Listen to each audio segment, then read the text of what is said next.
to the field of medicine for a second and see how trash cans are saving lives. Anybody recognize what's going on here?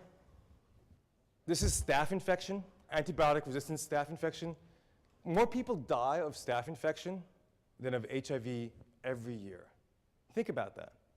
More people die of staph infection than of HIV every year in the United States. And your best way of getting staph infection is to go to the hospital. And there's a really easy cure to prevent staph infection. You know what you do? You wash your hands. So hospitals are realizing, hey, people are dying because of this. So they started campaigns to get doctors to wash hands. And they put up nice signs. Anybody think that the signs worked? So they put up bigger signs. They were more artistic. They were more colorful. Anybody thinks that those worked? No. So they sent doctors to 2-day trainings about hygiene. Anybody thinks that that worked? That's because information does not change behavior. I'll repeat it. Information does not change behavior.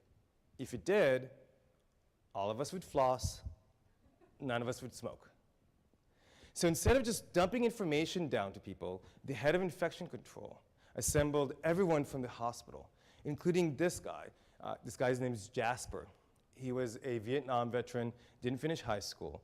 And his job was to just clean rooms after patients were in them. And he noticed that in the wings where there was a lot of staph infection, the garbage cans were empty. The staff wasn't using gloves. And they were like, this is weird. Why aren't they using gloves? Don't they know that you need to use gloves?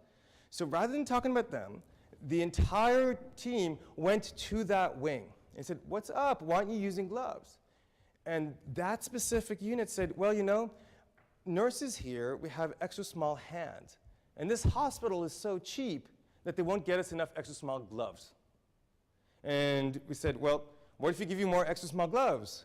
And they said, well, of course we'd use it. So the janitor takes out his pen, puts his number on the wall, and says, anytime you run out of gloves, call me. And it's small, little incremental changes like that that reduce the number of infections by 70%. And it's not that the entire hospital needed to have more extra small gloves. Nor was it that the janitor should have been in charge of infection control. Rather, depending on the context of the situation, you get different nodes activated to solve the problem.